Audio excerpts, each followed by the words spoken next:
All right, welcome to the last page, and we're going to continue to sketch. And in this case, we're going to sketch our vector function 2 cosine t sine t 3.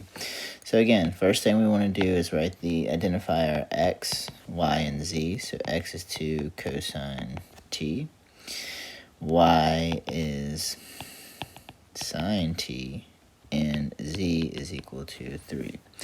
And what we're going to do is we're going to, because we know that cosine squared t plus sine squared t is equal to 1, we want to write our components that have cosine and sine in terms of just cosine and sine. So I would have x over 2 is equal to cosine t, and continue to have y is equal to sine t.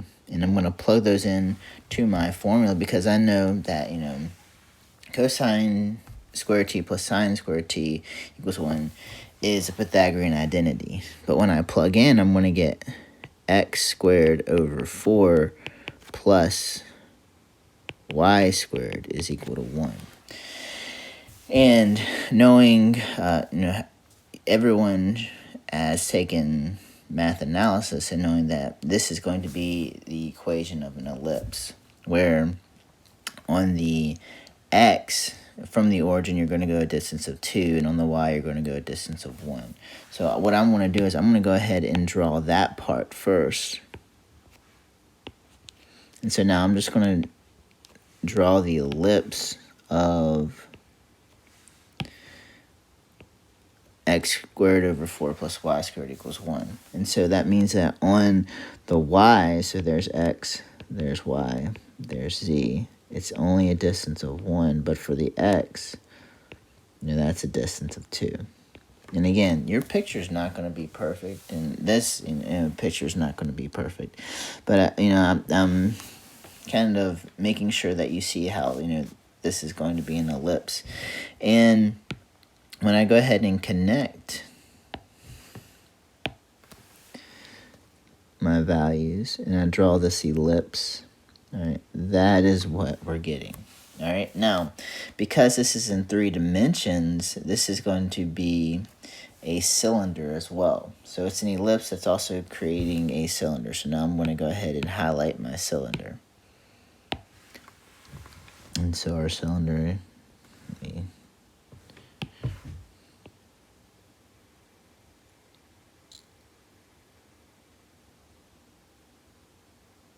and it can go down just depending on what our t is. And t is not defined here. And if t was defined here, usually, no.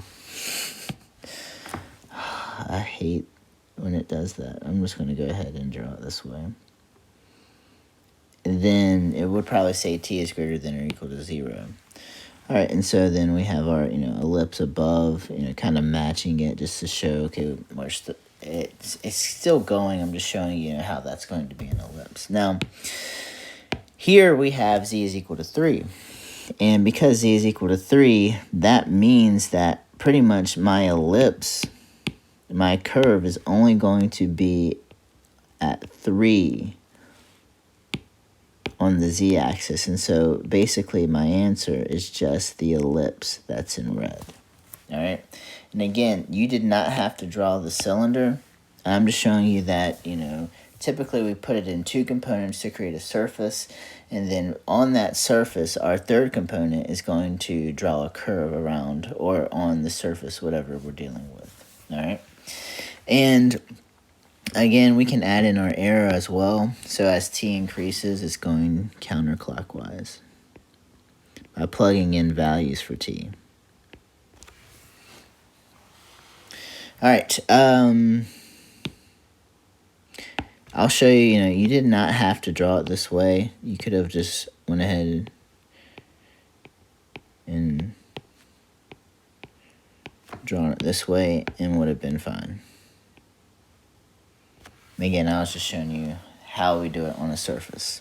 All right, that's it for sketching. There's going to be a few more that I'm going to have you sketch for the homework. And again, please ask questions because I know this right here kind of stinks to learn remotely, but please ask questions if you have when we're talking about sketching.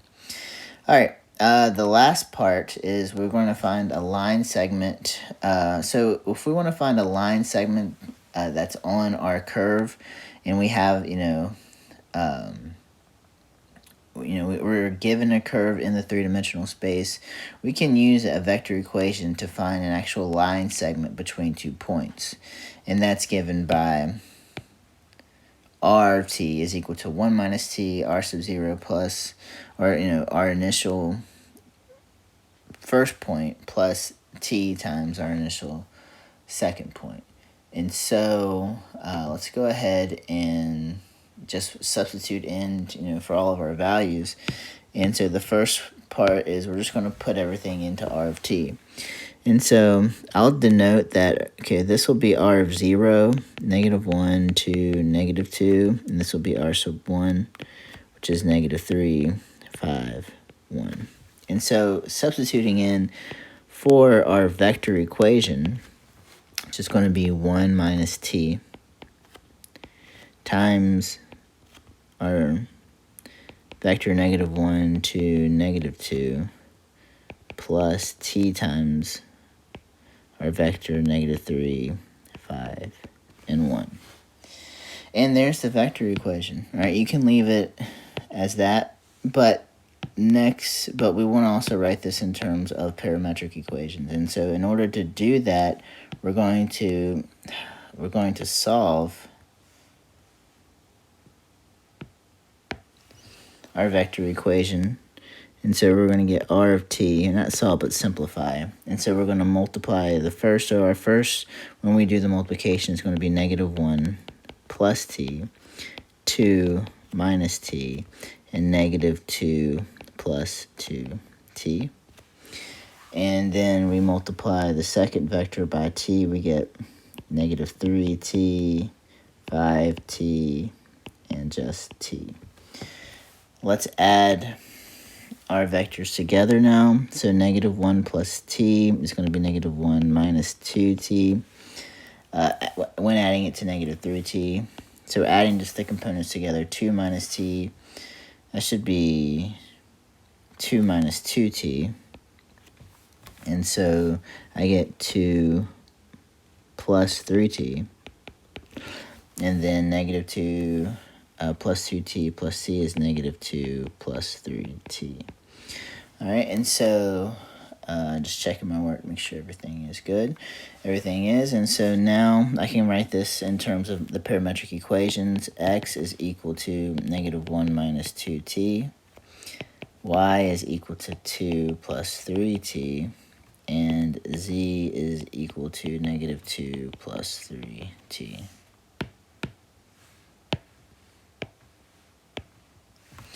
And that's it. And that's everything for these notes. Again,